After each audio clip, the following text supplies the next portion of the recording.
चलिए हम next question देखते हैं। In triangle ABC, AB greater than AC and D is any point on BC, then AB।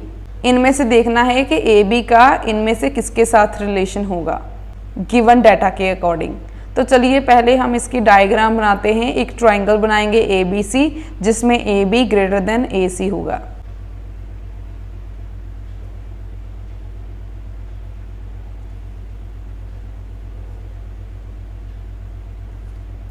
ABC ऐसे ही कुछ triangle होगी जिसमें AB ग्रेटर देन है AC को हमने स्मॉल ड्रॉ किया है एंड AB को large as compare to AC because AB greater than AC।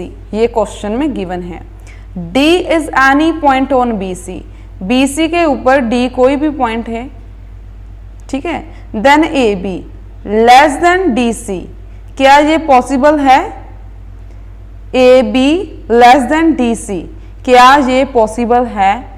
Yes, ये पॉसिबल हो सकता था, बट अगर हमें गिवन होता कि ये एक राइट एंगल ट्राइंगल है या फिर ऑब्ट्यूज ट्राइंगल है, क्योंकि एक राइट एंगल ट्राइंगल के लिए देखो, मान लो ये एक राइट एंगल ट्राइंगल है, ये एंगल 90 डिग्री है, तो इसके ऑपोजिट ये हाइपोटेन्यूज होगा।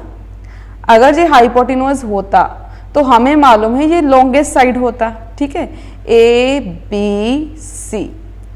अगर ये लॉन्गेस्ट होता, सपोज ये जो साइड है वो 3 सेंटीमीटर है, ये 4 सेंटीमीटर है एंड ये 5 सेंटीमीटर, तो यहाँ पर D कोई भी पॉइंट उन्होंने बोला है कि BC के ऊपर कोई भी कहीं पर भी ये D पॉइंट हो सकता है। तो मान लो यहाँ तक 4 हो गया, ठीक है। 4 के बाद यहाँ पर कहीं पर अगर मैं D लेती तो वो 4 पॉइंट समथिंग बड़ा हो जाता। तो इस केस में DC ग्रेटर होना था AB से, पर इस क्वेश्चन में उन्होंने कहीं पर भी नहीं बोला कि ये कोई राइट ट्राइंगल है या ऑब्ट्यूज ट्राइंगल है, ठीक है। दैट्स वाई ये कंडीशन ही नहीं गिवन, तो ये ऑप्शन करेक्ट नहीं हो सकती। नेक्स्ट है AB less then AD, AB छोटा है AD से, तो क्या ये पॉसिबल है कि AB लेस हो AD से? AB लेस हो AD से, ये पॉसिबल नहीं है। हमें मालूम है जब एक लाइन गिवन होती है एंड उसके आउटसाइड कोई पॉइंट हो, तो इन दोनों के बीच का जो शॉर्टेस्ट डिस्टेंस होता है वो इस पॉइंट से परपेंडिकुलर होता है इस लाइन के ऊपर। इस ट्राइंगल के अकॉर्डिंग हम बोल सकते हैं कि ये एल्टीट्यूड इसका शॉर्टेस्ट डिस्टेंस होगा A और D से।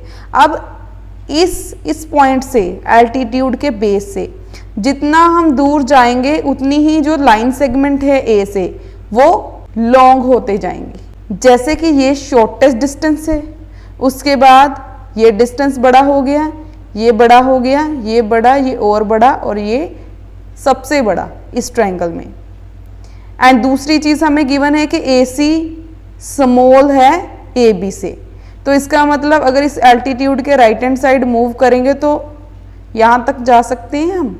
AC स्मॉलर है AB से, तो चाहे हम इस साइड मूव करें चाहे हम इस साइड मूव करें, AD कभी भी AB से बड़ा नहीं हो सकता। तो ये वाली ऑप्शन भी क्या है? इनकरेक्ट। अब नेक्स्ट क्या है? AB greater then AD, AB greater then AD। अभी हमने यही तो डिस्कस किया कि AB हमेशा बड़ा रहने वाला है इस ट्रायंगल में AD से, गिवन कंडीशन के अकॉर्डिंग, क्योंकि AB ग्रेटर है AC से।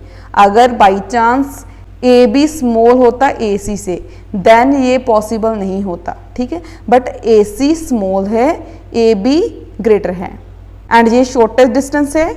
इस साइड मूव करेगा D तो AC से ज़्यादा बड़ा नहीं हो पाएगा, AC स्मॉलर है AB से। अगर इस साइड मूव करेगा तो भी ये AB से स्मॉल ही रहने वाला है, ठीक है। दैट्स वाई ये हमारी करेक्ट ऑप्शन है। अब लास्ट वाली ऑप्शन को भी डिस्कस करते हैं। यहाँ पर लिखा है AB equals to BC, AB equals to BC। क्या ये पॉसिबल है?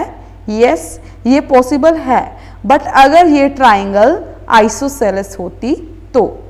बट यहाँ पर कहीं पर भी हमें नहीं गिवन कि ये ट्राइंगल आइसोसेलेस है, क्योंकि अगर ये आइसोसेलेस होती तो कुछ इस तरीके से होती, ये दोनों साइड्स इक्वल होती ए बी सी, तो इस केस में A B equals to B C होती, बट आइसोसेलेस की कंडीशन गिवन नहीं है, हमें ये कंडीशन गिवन है A B greater than A C.